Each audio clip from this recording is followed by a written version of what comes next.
The Bitcoin Group, the American original. For over the last 10 seconds, the sharpest Satoshis, the best Bitcoins, the hardest cryptocurrency talk. We'd like to welcome our panelists. Juan Galt from Phone Hodl. Hello, I found the unmute button. Thank you. Thank you. Ben Ark from BTC IoT. Hello, everybody. Dan Eve, the Crypto Raptor. Greetings, Earthlings. And I'm Thomas Hunt from the World Crypto Network. Moving on to issue one. Issue one, 600 barrels of crude oil for a single Bitcoin. The price of oil this week fell below zero. An unbelievable development in the oil market as an excess of supply caused the price on the West Texas Intermediate Crude Futures contract to go below zero. They'll pay you to take the oil. Obviously, it's extremely expensive to store a bucket of oil or even a gallon, so it's not exactly that easy to hold the oil. Juan Galt, how will the crash in oil prices as well as the general coronavirus crash affect the price of Bitcoin? Well, first of all, Thomas, let me say that I agree with everything that Crypto Raptor is going to say on the topic in a minute. Now, I think, on a serious note, if the world is becoming so volatile that oil goes negative, then maybe people will get more comfortable with Bitcoin's volatility, because we've been riding this roller coaster for 10 years, right? So that's good. How will oil affect the Bitcoin world? Was that the question? Yes. No, I think it's probably good. I think people are probably going to be like, well, you know what? Things are definitely changing, and hopefully the flight to safety means that Bitcoin will take a piece in that future. That's all I got to say. Okay.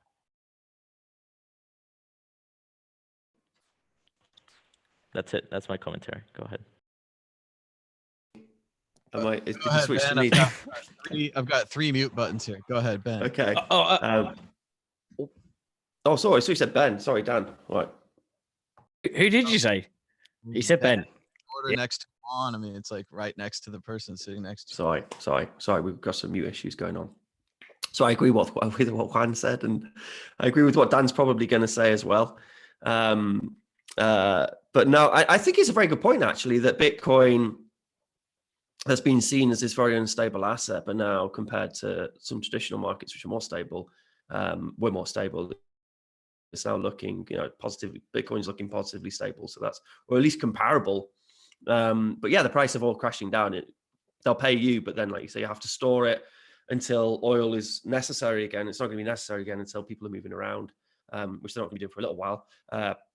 But the markets, that they are schizo. So just if you time it right, there's probably money to be made if you're into trading and you would want to buy some futures in oil. That's not trading advice, but there is probably money to be made there. But no, it's just crazy times, isn't it? But we're going to need oil as soon as everything opens up again. We'll all be back in our cars and buying plastic products, and I don't know, when we're still using oil, we're still using washing powder and whatever else oil else is in. The oil's not going anywhere anytime soon. It's just a case of, I suppose, kind of timing the market at the right time if trying to make a quick buck. But that's pretty much about it. That's all I've got to say about it, really. Dan, Eve. Right, now I've got to say something that's really useful, because now there's a lot riding on it. But I haven't got any gems. But I did think, how many hashes of Bitcoin hashes could you? How long could you mine Bitcoin for with a barrel of oil? maybe that's something worth thinking about. You could obviously, you might have to refine it first, but that would be quite a cool idea to explore. Also, it's kind of cool that the Nasdaq, as you were saying, like the fact that the stocks are flipping, all the markets are flipping, oil and co flipping, and they're acting like the crypto markets, and like Nasdaq stocks are behaving like penny stocks at the moment, just flip flopping, big style. So that's quite interesting to see.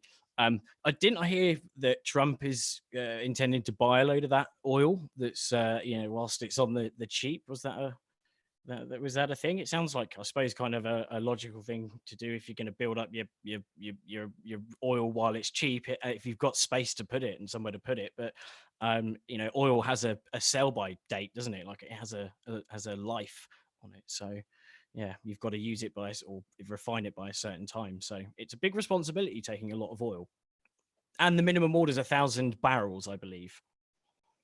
That's a lot. Small minimum order. Yes. Refining is the problem. Crude oil is difficult to use. You can't just put it into your car. It has to be refined, and there aren't enough refineries in the US or elsewhere to process all this oil, especially if we get behind. I think one of the important things to look at this oil, why did this all start?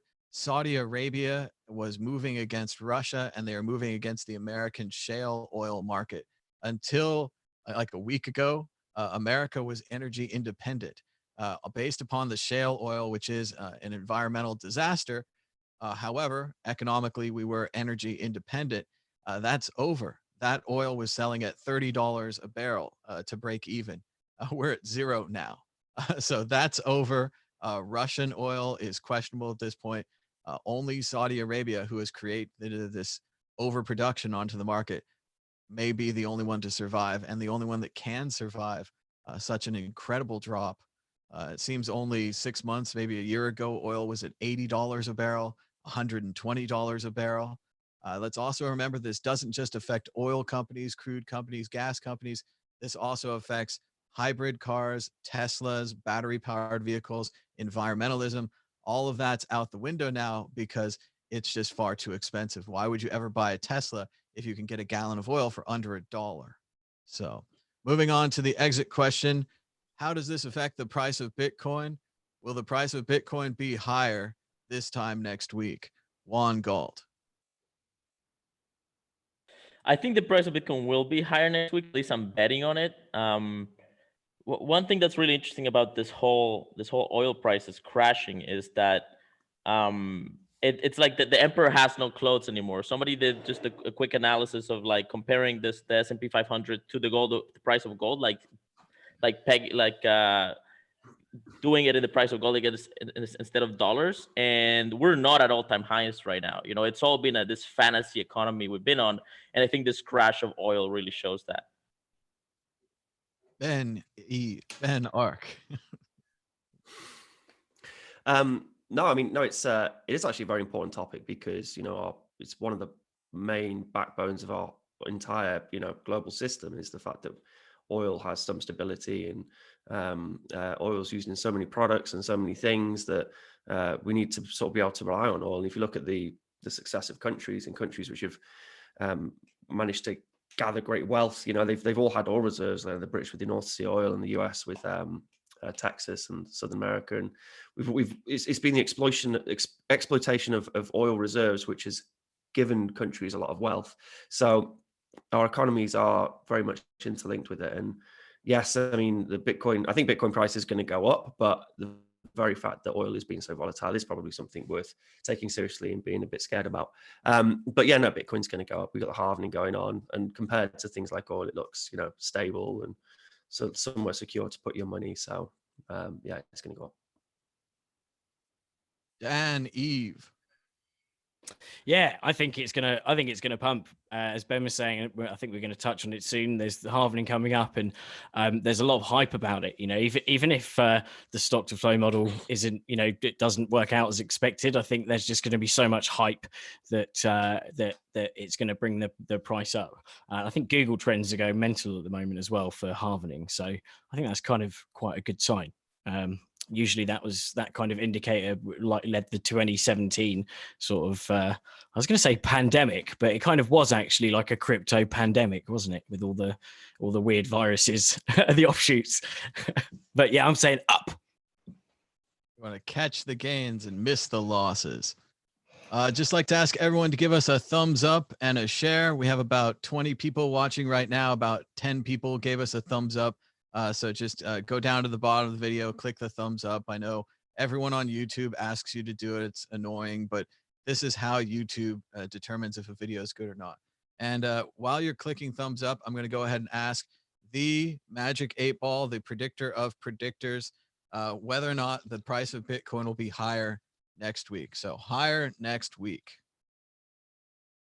Concentrate and ask again. The ball has spoken. Moving on to issue 2. That ball's a finicky ball. Sometimes it predicts things, sometimes not so much. It told you to answer again. Ask it again though. What if? Not right away. Oh, What kind of magic ball do you work with? Like you go to the genie and you ask again. Let's move on. Issue 2, Bitcoin scams on the rise. Well, not really Bitcoin. It turns out it's Plus Token again. Plus Token, the scam that allegedly raised $2.59 billion with a B, has been cashing out their Bitcoins, and it may be weighing heavy on the market. There was some articles in CoinDesk at the time of the Bitcoin crash recently that believed it might just be Plus Token selling their billions and billions of dollars that were bringing down the price of the market. It doesn't seem like that was the thing. It was everyone in the world selling to risk off, but that still leaves us with these Bitcoin scams. Why do they keep happening? Why do they raise so much money? And why are we in the Bitcoin education business when we could be in the Bitcoin scam business? Ben Ark. So Thomas, are you telling me that the Plus Token is holding those Bitcoin bulls back and stopping the Bitcoin pandemic from happening? Well, Because they also say that that's what the hackers demand higher prices and that they are not willing to sell below a certain point. So already the choices of these hackers, because of the amount of money or power that they control in the market, is affecting things. Yes. Yeah, I mean, it's gonna be, but again, it means that the price needs to go higher. It's just a case of getting rid of these bad actors, and I think they have 1% of all Bitcoin, so it's an incredibly huge amount of Bitcoin, which they managed to net from the Plus Token scams. So, but I mean, there's some scams, some Bitcoin scams, not Bitcoin scams. I mean, that's not really a Bitcoin scam. I don't know what a Bitcoin scam would be. Would a Bitcoin scam be a virus which uses Bitcoin, like the WannaCry virus? Because that was good for Bitcoin. And it was actually using Bitcoin because it was the best money available. So I don't really know what warrants a Bitcoin scam. I don't like scams because scams generally target the vulnerable. And whoever bought this Plus Token crap, they would have been vulnerable people who just want to get ahead. They wouldn't have been, seasoned investors or rich people. And you can argue that people need to learn the lesson of losing money. Once you've learned that lesson, you don't do it again. But some of these people, it's a bit like the OneCoin scam. Some the buy-ins are high. I think it's the same Plus Token as well. It's like a minimum of how many thousands of dollars buy-in, or yen or whatever. It was mainly traded in China, so it really does attack the vulnerable in a way where okay, they learn a lesson, but it'd be nicer if they just didn't, if they were told earlier on, if the right people got something, because I think with something like Bitcoin, if the right people get the right information to people at the right time, then they're not going to go and lose money on scams, and they're gonna see Bitcoin for what it is, and then hopefully, in fact, maybe this halvening will do that, because everyone's at home now. They'll learn more about Bitcoin. They're Googling, clearly, as CryptoRaptor says, they're Googling the halvening and they're trying to learn about the halvening. So maybe they'll differentiate between the scams and the non-scammy thing, which is important. So yeah, I mean, yeah, everyone's at home. They're going to be looking those things up, and they're hopefully going to be doing a bit of research and educating themselves. And then hopefully less of these scams will happen where vulnerable people lose money, because that sucks. No one likes that. Yeah. Another problem with these scams is that they eat up potential new Bitcoiners. People come into this market. Of course, they want to make money. They aren't very knowledgeable. They're just starting off. They get into one of these scams and suddenly they hate Bitcoin and they hate the whole industry and they're mad because they lost their money. And yes, their ignorance led them to lose their money, but we need a better onboarding process where people don't get into scams. And while there are people in the audience and they're good people and they'll tell you honestly, they'll be, hey, I got into BitConnect first, or hey, I got into Bcash first, or hey, I learned about this all the hard way. I invested heavily into Maxcoin or Cork, right? Random coins from the past. There are lots of these. I got a warm place in my heart for Maxcoin. I don't know why. It was another. It's one of the ones which when I hear Maxcoin, it gives me a little smile. I mean, it's fine as long as you didn't buy it. As long as you didn't buy it at the high. And but it was the first. What I quite liked was it was like the first community coin. You know, that's the Max Kaiser's one. That existed Is before that the one? That's where all the ideas from Dogecoin came from. Was Feathercoin. They just stole all their ideas. But no, I mean, Maxcoin was interesting because at first it seemed like it was named after Max, and then it was named after its intensity because it was so strong. It had a new algorithm or whatever. And that was, yeah. I mean, to be fair as well, that was the time when people, Andreas did all those speeches where Joey in the playground would have little Joey coin and scam all. I mean, not he didn't say it, but he would have ended up scamming all the other little kids and taking all their money. Done an exit scam on it. Dumping the market. Part he never talked about. Yeah.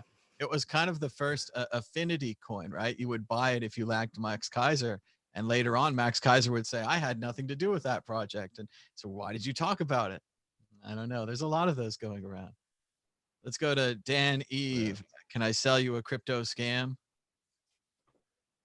I've seen a one on recently. Actually, it came to 2 email addresses, and this was from they had quite niftily, obviously, taken my password from like "Have I been pawned?" or whatever, and so they on 2 different emails, sent the same template message saying, "Hey, I've been bit creepy, obviously. Been watching you playing with yourself, and I've recorded it. And here's your password that you used to get into." I know. That was me. You left the camera running after one of these shows. At first, I was like, wait a second. Now, it's very concerning because, if it goes to someone that's not aware of this kind of scam, then, then they could freak out and actually have to go and, buy Bitcoin and try and send it. I mean, one good example, actually, our mate that owns a shop with a Bitcoin ATM in, and every now and then he gets people in, like, for example, an old granny that was trying to like stuff her notes into the machine, saying that she had to pay the tax man in Bitcoin, and he couldn't convince her otherwise, saying this is a scam, and she was like, no, I'm going to go to jail, and he's like, no, honestly, and he had to like unplug the machine. So unfortunately they're about everywhere. But one, there's the definition of what is a Bitcoin scam, I suppose. Well, it's anyone that's misused Bitcoin for their own in fraudulent purposes. So you got the crazy stuff like or other cryptocurrencies like the Ethereum scams. Then you've got the general people that did an ICO just to screw people out of money, or to did a runner, for example. But the problem is, what's a one man's scam is another man's treasure. Which actually Hex is looking like that at the moment. Somehow that's pumping, sadly. Well, not sadly, obviously. I wish people didn't lose money, but Hex is pumping because it's only on one exchange, and there's only one person who has access to unlocked Hex. Richard Hart. No.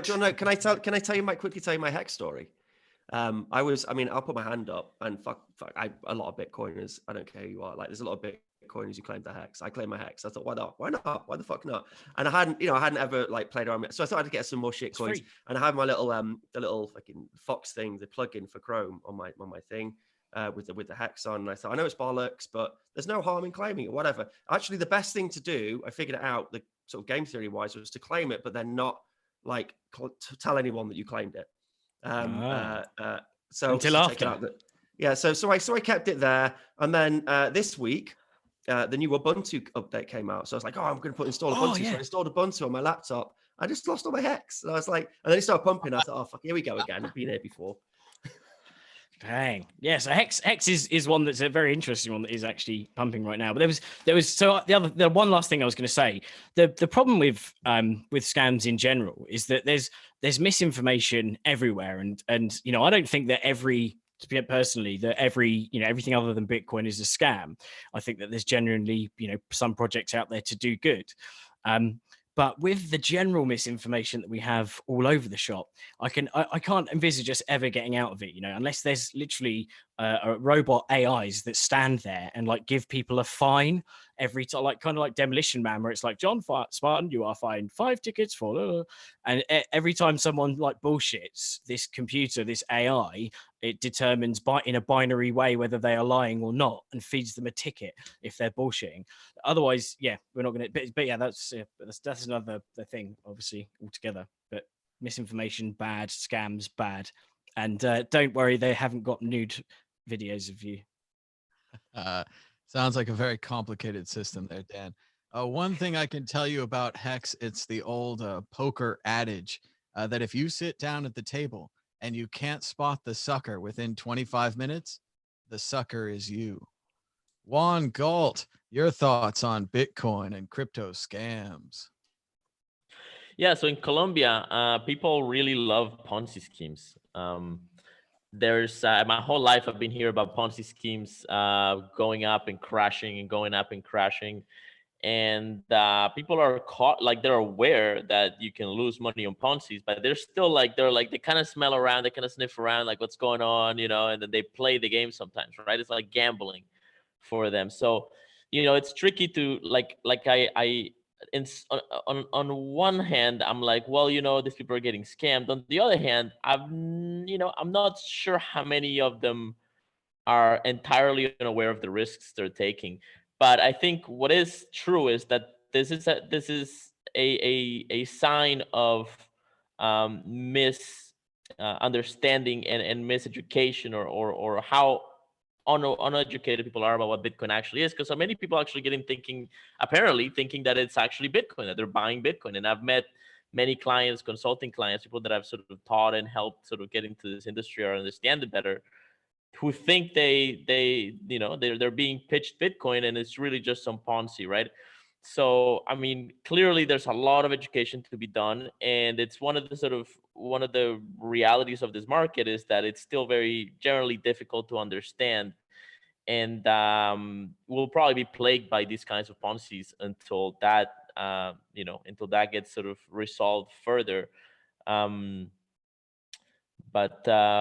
Yeah, I mean, I don't know what you can really do about it, because people are going to gamble, you know, people are going to try to do it, and hopefully they'll learn some financial skills there, some new things on how to manage their risk, and you know what it is that they're buying, right? So some financial literacy. Yeah. That's an interesting point on the Ponzi's, Juan. I've seen the same kind of thing. A friend of mine got into BitConnect early and sold early. And so it was a fine investment. And the whole collapse of everyone else, he just shrugs that off, even though in reality, he went right close to the edge of the precipice. And something like BitConnect or whatever kind of scam you want to put in there, OneCoin, it's not like Apple Computer. At the end of the day, they don't actually make a computer or make a product or something. They make a scam. Like at the end of the day, it blows up and takes out everyone with it. And that's why it's unregulated, and that's why it's free, and that's why it's liberty. So I think we should have more scams. I think we're going to have more scams. That's always what we say whenever we talk about this. And like Juan was saying, yes, education doesn't pay. You can see our fundraiser right here. We've raised $860. If I push this button here, it shows you a $10 donation code for the Lightning Network. These other guys, they've raised $2.59 billion. So we're out here. We don't have, you know, pretty pictures. We don't have clickbait headlines telling you that it's going to $1 million or whatever tomorrow. But yeah, we're doing that, and they're doing what they're doing. And boy, what they're doing sure seems to be working out good. Let's move on to the exit. It makes you appreciate the SEC, as horrible a statement as that is. That's right. And again, I know no one's interested in history, but if you go back and study the 20s and the 30s, the reason they put in all of these controls on things is because it was the Wild West, and there was scams everywhere, and there were stock scams, and there were fake stocks, and there were pink slips, and there were all these things basically that were invented, these new forms of scam. And as someone invents a new form of scam, You get to use it a couple times, and then they make it illegal because it's destroying all the people. It's not like a normal company raises money. Yeah, it's a makes form of fraud. It's you know, they raise a thing, make a thing, and they make a nothing, and then there's nothing there, and there's nothing that they add, and there's just nothing there. All Yeah. they do is they scam people. It's sad. it's fraud. Yeah.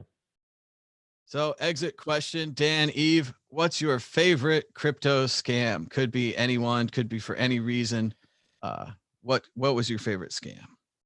Oh, I think I think it's got to be BitConnect because of the you love it and hate it. You love it because of the fact that it was so crazy, all the memes, you know, Carlos and his like hey, like just out of this world.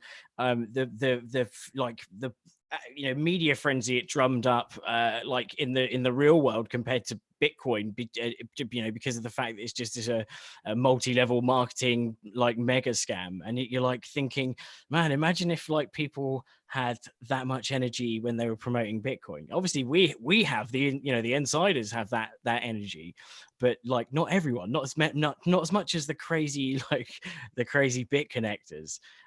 So yeah, I think I'm gonna have to go for BitConnect, the most crazy. Plus the fact that probably around the end of 2017, more taxi drivers tried to shill me, like they tried to counter shill me. So I'd be like, hey, always drunk, not always drunk, but as in a taxi, you know, always having a chat about Bitcoin, and they'd be like, yo, you've heard of Bitcoin, but have you heard of BitConnect? And I'm like, oh no, please let me, you know. And it's really sad. You really bet, you know, you try and kind of wean them out of the idea that they're gonna be rich out of it, and you know, it's a really difficult thing that, especially when people have put their money into it. But yeah, I think it's definitely but BitConnect. That's a good point, Dan. The Carlos character has been featured on the John Oliver show. The Mad Bitcoins character has not. Ben, Eve, what's your favorite scam? Ben Eve. Mark, whatever. No, I mean, no. So well, you know, I scammed a taxi driver once. It was during those heady days of 2017, and this taxi driver was like, "Oh, I've got this coin, and this is going to move. I'm just going to hodl this." And he's using all the terminology from Bitcoin, which is weird. And I was like, "Dude, just buy Bitcoin. Just buy Bitcoin." And I got out of the taxi and then left, and then like Bitcoin price went woo. So you know, for that poor sucker, you know, I scammed him. So I do feel bad about that, and I think about that sometimes. So I'm sorry, taxi driver, if you're watching. But no, I mean, It'll be fine. people.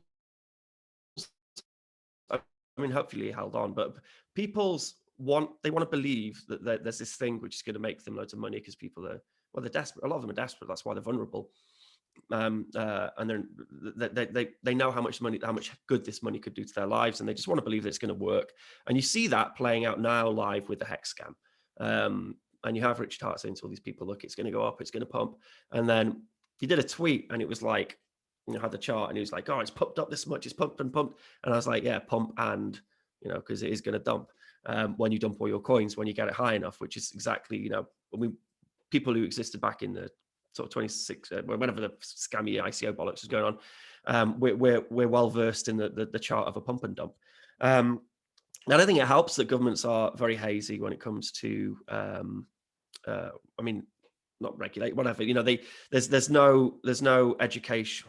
Maybe it's a good thing that people have to educate themselves, but it would be nice if there was some sort of social recognition that, you know, this thing is, Bitcoin is okay, it's legitimate.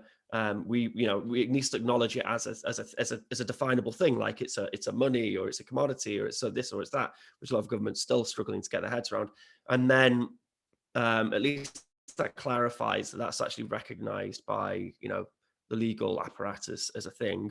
And then those other things are a bit hazy and weird. But currently, Bitcoin exists in this hazy and weird realm for people, along with all these other magical things. And they think that those other magical things might make the money. So yeah, so probably just the hex one's my most the one I've got a guilty pleasure for, just because I was watching it play out in real time again. Like, we've already been here, but we get to watch it all over again, like people getting ripped off. So I love the hex song as well. The hex song's amazing. You know, the one where they've remixed it. Oh, I got a domain. I got a really good hex domain. I can't remember what it was, but I registered a hex domain. Oh, bugger. It's like hex.party or something, or hex.dance or something like that. I was like, when it came out, I was like, he's going to buy all those stuff, and it just bought a random hex domain. So I should probably hit Little Heart Boy up and see if I can sell it to him for a few All right, cents. well, Ben, they're also saying in the chat you might still be able to get your hex back. It might still be in your Ethereum address. Sky, I didn't. I did the thing where you take a picture of the seed and then you store it on your desktop, and then you delete your desktop, so it's gone. Oh, again, that's why I haven't reinstalled an operating system in years, and I don't regret it at all. I'm done messing around with operating systems. It always destroys things. It always loses data. Juan Galt, what's your favorite cryptocurrency scam? I mean, I keep thinking that it's probably like the useless Ethereum token. I don't know if you guys remember that one, but it was like, yes, we are a useless Ethereum token. Buy our ICO, and then they raised like $100,000, There's also other Ethereum tokens that are like, this is a Ponzi scheme, and it's Ponzi coin, Ponzi token, and it was like an honest Ponzi, right? Those were good. But There was one yeah, I like mean, I that think, I really liked. It was like Jesus coin or something, and it was all about the second coming. yeah. Would rise again. I don't remember the exact satire, but it was a big satire someone written. Oh It yeah, was, it's going for sure.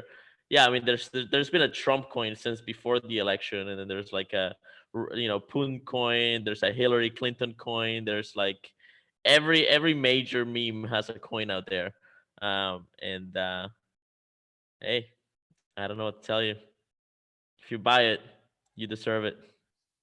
Do you remember? Did you ever? I remember going on Theme Forest, which is like a WordPress template store thing, and you could go on there and like search for ICO, and then there was like loads of these pre-built sites you could buy, which even had all the Ethereum stuff in, so you could launch your ICO, and it had like the line, like the development line. This is where we're going to be here. This is where we're going to be here, and then it had like the team area, and it was just that standard ICO template, which we kept seeing again and again and again. I remember there was one, I think it was Eric Lombroso, and he tweeted a picture, and it was the team, and it was all just Nicolas Cage, pictures of Nicolas Cage, and then Eric Lombroso was like, "This is getting beyond a joke." It was getting pretty bad back in those days. I know a lot of people who weren't really scientifically minded, who were all editing and working on white papers. Everyone had a white paper. They were all going to solve whatever they were going to solve with this quasi scientific document, usually 200 pages, not like 6 like Satoshi or whatever. But yes, there's been so many white papers. My favorite cryptocurrency scam is still OneCoin. I like OneCoin. The main thing I like is Chris DeRose and Junseth. They went to one of their meetings, and OneCoin was marketed totally different than Bitcoin. Like, we were going along talking to all of our Bitcoin people, and then out of nowhere, like a wrecking ball, this OneCoin blows through. We hadn't even heard of it because they were using multi-level marketing. They were hiring people, renting out hotel rooms, convention centers, huge buildings full of normal people who they'd all bring in, and they'd tell them how good Bitcoin was. Then they'd tell them how good OneCoin was, and they'd make them invest $10,000 minimum. $10,000 minimum. Then they'd say, go to all your friends, get all your friends into this. So you start losing all your friends' money. And at one of these meetings where DeRose and Junseth went, they had some kind of a undercover camera and microphones, and they got this guy, and he said, my favorite phrase in scammy coins, and I say it all the time, but I think it's funny. He said, I know it in my knower that this thing is going up. I know it in my knower. So let's move on to issue 3. But first, did you know the World Crypto Network has its own audio podcast on Apple, iTunes, and other places where podcasts are heard? Check out the World Crypto Network audio podcast today and listen to audio versions of this and other shows. Give us a thumbs up or a share or a rating with stars. Thanks. Moving on to issue 3, the Bitcoin halvening. It's happening again. The amount of Bitcoin produced on average every 10 minutes is going down from 12.5 to 6.25. Right here at the World Crypto Network, we'll be having a Bitcoin halving party just a few hours before the scheduled block. We don't know when that's going to be yet, on or around May 12th, 2020. So check back right here on the World Crypto Network. Be sure to subscribe so you can join us in our halving party. This is our second halving party. If you'd like to check out our 2016 halving party, we have the link right here, and you can check it out on the World Crypto Network YouTube. Let's see. Dan Eve, are you ready for the Bitcoin halving? Do you think it's going to be good for the Bitcoin price, good for Bitcoin adoption, Bitcoin community, all that kind of stuff? I think my body is ready for the halvening. So 17 days left. I know that I used to, check this quite all the time, but I think it's quite interesting to look at the hash rate because obviously we've just had, a load of turbulence in supply chains and stuff with new miners meant to be out and especially prepping up for the halvening. But what we're actually seeing right now is that the hash rate is still above 120. It's literally bang on 110 exahashes, which is just shy of bits 123 all-time high. So the miners aren't stopping anytime soon. It'll be really interesting. I think not the lead up, but for me, the most interesting thing will be how the miners react coming out the other side with the rewards halved. How many of them have been good squirrels that have stocked their nuts for the winter, and how many of them will? That's a terrible story, isn't it?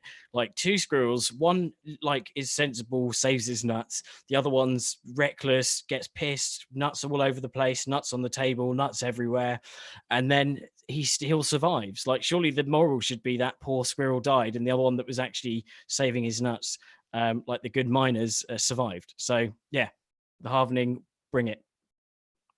I would think in the original Aesop's Fable version, they might let the grasshopper die. I'm not too sure. Juan S. Galt, your thoughts on the Bitcoin halving? Yeah, I think it's very exciting. I mean, from a price perspective, what I've found in this industry is you buy the rumor and you sell the news. There's a lot of hype, a lot of speculation, definitely in altcoins, but the hype with Bitcoin has been so overwhelming as far as the happening this year, more than any other happening that I've experienced, and I've experienced at least one other happening, and it just blows my mind how much attention is going into this. So that tells me that people are gonna like buy it preemptively, and then when it fails to, go parabolic, people are just gonna start dumping it. So I'm expecting like a correction right after, and then and then the supply shock will hit, and then the price will start to go up as it should, assuming the demand is the same. We're in a different world now. We're in a post-corona world. So demand has changed fundamentally, and whether that's changed for the better or for the worse, we're yet to see. The price definitely seems to be going up. So, that's what my thoughts on the price. But as far as like the day itself and the 12th, I mean, I'm excited because there's a lot of events happening. There's a lot of parties that are being planned and like having celebrations. This is becoming like a kind of holiday or a sort of celebratory date for Bitcoiners, which is great. It's a very good sign of the culture and of the growth of the ecosystem. And I know that there's going to be probably a couple of VR events, and I'm actually developing a project that's like a virtual reality club or environment that's very much Bitcoin themed, and it's very trippy and interesting. And we're going to be throwing a virtual reality party on the happening. So stay tuned for that. I'd love to show you guys a picture, but just keep an eye on my Twitter, and I'll share something. Can I share a quick picture? Is that all right? Should I say that for later? We can do it at the end. We'll come back All at right, the end. cool. Sounds good. Ben Ark, your thoughts on the halving? Yeah, I think it's the timing. I mean, it just feels very profound. We've got this incredible crisis, which nobody could have predicted. And it's radically changed the economy and radically changed the way people live their lives. And it is going to have an impact. I've said it before, I say it again, that, the world economic order changed after World War II. And we shifted from, the British pound to gold-backed dollars. So it makes sense that the economic world order could change, post this crisis, particularly when other currencies' stability is going to be heavily affected just by the amount of money they're printing, which is huge. And the inevitable trajectory for all fiat currency is hyperinflation, which is likely to happen in this kind of crisis. So I think it's the timing. We know that people are going to be aware of it. They're going to be at home listening. Normal people are going to be reading about this halvening event. Now, Bitcoin in a very unstable world has this incredibly predictable moment where, its supply gets halved. And then maybe people will ask questions as to why its supply gets halved. And and what are the benefits of having a deflationary currency as opposed to inflationary currency, or just store of value. So no, it is exciting, and I think it's just going to pan out like the last one did. You know, there was this idea that miners, like now, you know, they're burning hash rate, and then they're going to grab them Bitcoins, and then to keep their mining reserve some Bitcoins back, and they'll use those to kind of like smooth over the actual, you know, halvening event and the fact that their income is going to be hard. But I think the reality is that the miners are making them Bitcoins, or securing those Bitcoins, and then they're just selling them, and they're getting rid of them, and they're just trying to make as much money as they can now, because that's how a lot of this business works. Just get as much money as you can now, buy more miners, get as much money as you can now, buy more miners. And post halvening, the supply will more or less just halve. There won't be this like steady taper off on the amount of Bitcoins going into the ecosystem. So it will be good. It may take a little while for the Bitcoin price to moon like crazy, but I think it's just such a profound moment for the halvening to happen. You know, it could have happened last year, and then this Corona stuff could have just been in the middle of regular normal Bitcoin world, but it's not. It's happening like right at this point, you know, when everyone's going to be watching and sat on their laptops. And the party is going to be great. So looking forward to that. And I really like the idea of, you know, the Bitcoin halvening becoming like an international holiday at some point one day in the future. So yeah, looking forward to that taking hold too. It's definitely something to, and Google Trends, I mean, the fact that that's up as well, that's huge. That's massive. So yeah, a lot of stuff to look forward to. It was quite something. I went back and watched part of the old Halvening video, and just like Ben was saying, we were so excited to see it going off without a hitch, that it was scheduled to happen on this date, that it was going to happen on this date. Certainly we didn't have a huge crisis then, so it wasn't as much a big deal. But just the fact that something like this was scheduled 4 years in advance, and that it came up, and, you know, we weren't around when it was scheduled, but we're around now, and then we're around for this next one. It's just amazing. So it is quite something to see. Exit question going to Dan, Crypto Raptor. Is it the Bitcoin halvening, or is it the Bitcoin having? Dan Eve. It's the halvening. It's the halvening because, there you go. So is it tomato? Is it halvening or halvening? It's got to be the halvening. You know, if you're in Bitcoin, you've got to use the lingo. You've got to use the hodl and all the associated words. So it's definitely halvening all the way. Juan Galt, made up word or real word? Halvening or having? It's the happening. It's happening. It's happening. Yeah, it's the happening. And Ben Ark. Halvening. Flippening, hodl, floppening, halvening. I'll agree with the panel. I think it's the halvening. There have been a lot of people supporting having. It did win my poll on Twitter. And I think that the best compromise we can come up with is that the halvening is the party. It is the event. The having is the thing that's happening. So like that we're celebrating the having at our halvening party. Oh, well, it's getting really complicated. There's a lot of halves. So let's go. I think we're out of issues. Oh yeah, just more things. So yeah, hope to see everyone at the party. It's going to be right here on the World Crypto Network. Last time we had a lot of fun. We kind of invited the audience in. So anyone that was out there, we just sent the link out. People could come in, kind of tell their Bitcoin stories. Maybe just say, you know, like a anniversary message, like, you know, oh, happy halvening to Bitcoin from Germany or wherever you might live. So we're going to do that again. So I look forward to that. And I'm also going to try to email and Twitter a lot of people to try to get them to join. We might even do that while we're live, try to get just some spontaneous people, see if they'll just drop by, say hello. There's a lot of great stuff in last time's video. So be sure to check out our 2016 halvening party as well if you haven't seen it. But I think we're about. Go ahead, Dan. Should do a cheesy music video called "A Million Dreams." There we go. A Million Dreams. I hear about that all the time. People are like, "Wow, did you sing on that?" I don't even remember the Greatest Showman on Earth soundtrack. That's amazing. Bitcoin birthday. Oh yeah. So big. I bet you're glad I convinced you into it. Like, come on, you gotta do it. I have It my was- own version of the song. I could do the whole thing. You did you recorded the whole thing.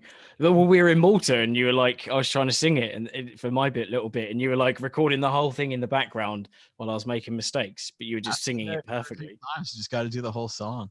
But I think we're about to predictions or story of the week. Let's go to Ben first. I know you've got an announcement, then we're going to go to Juan, and then we'll go to Dan. So here you go, Ben. You're muted still.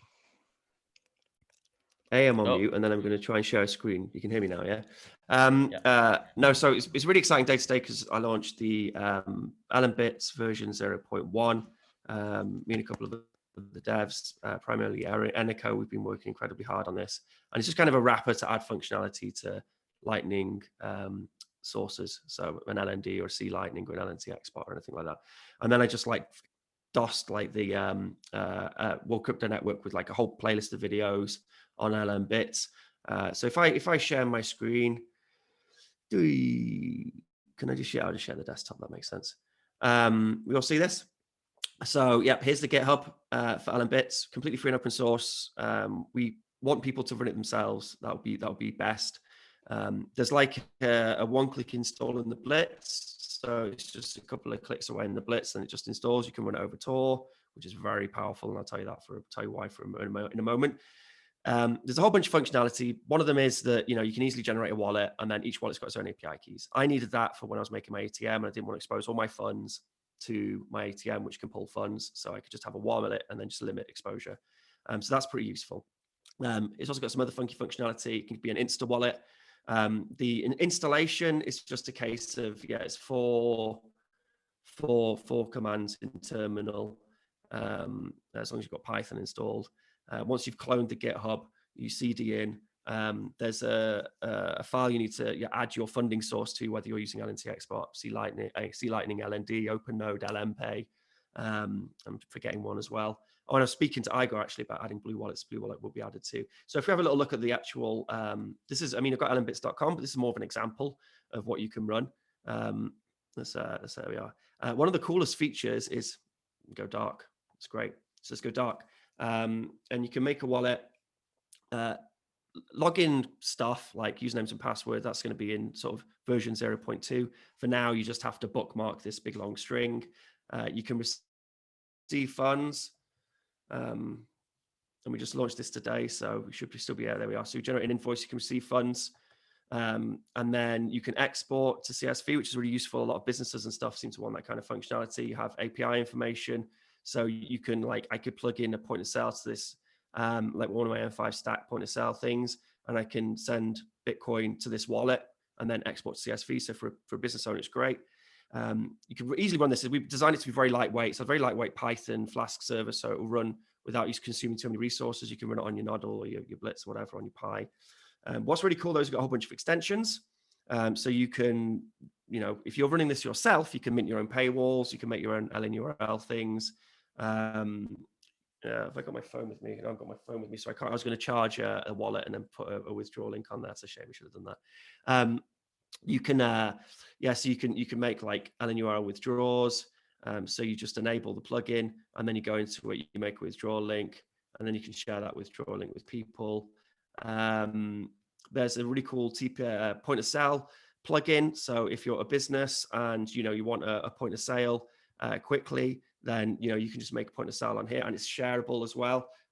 So if I just I'll call it test, and then I pick the wallet I want the money to go to. I pick the currencies to say GBP, create TPOS, and now if I click on this is actually a shareable link. So if I can give this to someone and they can do it, and all they can do is generate invoices. In fact, I can press the hashtag, and there's a QR code.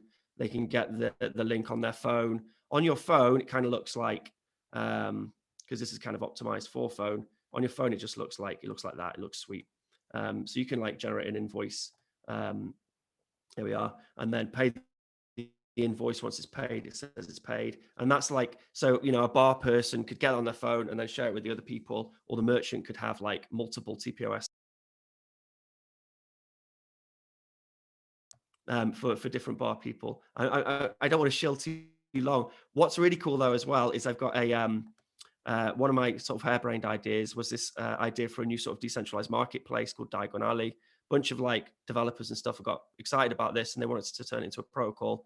So it's pretty cool to kind of see that developing.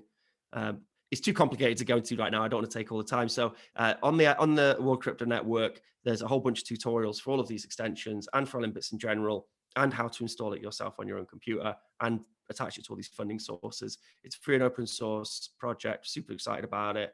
And I'm really excited to see what plugins people will make and extensions people will make, because we designed it specifically to be easy to make plugins for. It's kind of like the WordPress of Lightning wallets. You know, you just add functionality to it. So yeah, that's the end of my shilling, and I wouldn't take too long because I can drag. When I've done these in the past, I've sort of dragged it on a little bit too long. So there we go. Thanks for giving me some shilling time. All right, that's good. Everyone can check that out. Juan Galt, prediction or story of the week. Go ahead. Yeah, that's great, man. That's awesome, Ben. I'm looking forward to seeing people play with it and see what comes from it. That's really awesome. It reminds me of a wallet from back in the day called Rush. It was like a Rush wallet from Bitcoin Decentral in Toronto. It was like a hyperlink, and it was very, very fast, very easy to access. I mean, I'm just gonna chill my project. I think the Halvening party is gonna be the next big event that's gonna come. You know, we're probably gonna be talking about it for the next 2-3 weeks until it happens, and then probably a week afterwards. So I just want to show you guys this this picture real quick, and I'm gonna show you two pictures. One of them is gonna be this one right here, and this is basically some of the art that we are looking at. We're creating this virtual reality world on VR chat, and these are some of the art we're basing this environment on. So it's gonna be like a Bitcoin club, a Bitcoin sort of hangout environment, a virtual reality conference space, if you will. And this is sort of some of the things we're using as inspiration. And then there's one more thing that I want to show you. And this is a actual model of the 3D environment that's being created. And you will, this is, keep in mind that this is, you know, very early. It's like an early draft, but we will have a reasonably good looking environment by the 12th. So here it is. You may indeed be in space here. That is some kind of tree, and there may be aliens involved, and they're going to be kind of like, you know, those aliens in that Star Wars movie that are playing jazz and hanging out and there may be a Bitcoin flag with a treasure. That's right. There may be a Bitcoin flag, and there may be hidden treasure somewhere. So stay tuned for that. Come to the Bitcoin Halving party, and looking forward to hanging out with you all good people out there in the interwebs. Very cool. Sounds good. Dan, Eve, prediction or story of the week. Go ahead. Well, my stories, my stuff that I'm working on is not as cool as those two. And I saw that I spoke to Ben a while back, and he was showing me LM bits, and it's evolved a lot since then, and it's looking absolutely sick. So well done on that. And the VR backgrounds one that is not background, sorry, the VR rooms, that looks amazing. Like I remember the coolest thing I had on my the Samsung eye goggles headset was all it was the games are crap. It was just an equalizer so that you'd put on music like, I don't know, like Dark Side of the Moon, and one of the backgrounds, it was like you're floating on a boat through this river, and there's like worlds crashing around you and stuff, and like whales swimming. So yeah, I think that VR is becoming epic, and I think that there's going to be a huge spike in VR being used because of the realization that we don't actually need to be in an office physically. But instead of my other, so I've got three very quick things. I'll be really quick, honestly. So the first one is my Who song, which I'm still shilling now. And whether you agree with it or not, it's just a bit of fun. So I'm just going to put that in the chat. It's called "Here Come the World Health Org." It's quite interesting. I'm quite proud of it. It's a cover, obviously.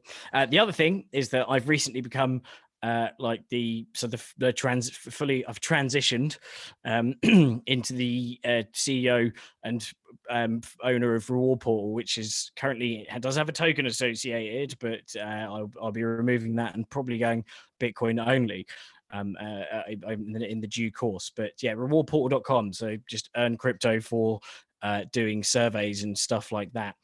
And the final thing is I've got Ubuntu 20.04 on the download now, because although I've been running it for all the VMs when I've been fiddling with Linux, I want to see the new kernel. Whoa, get your kernel out. Sweet, man. It's sexy. Oof. Ooh, Am I a it's thousand worth the years hex old? loss. I That loss of remember hex is worth Ubuntu it. 1.0, and I remember a world before Ubuntu Linux. Whoa. I know. But that's very cool. Dan, everyone should Bang. check out the song. Dan's song also single-handedly cost the WHO their funding. The day after the song was released, President Trump allegedly cut their funding. We'll see if he does or not. But yeah, you can check out right here on the World Crypto Network. Like Ben says, we've got all these Lightning Bits, LN Bits videos, teach you how to make your own Lightning wallets and how to use that point of sale extension. That was a really neat thing.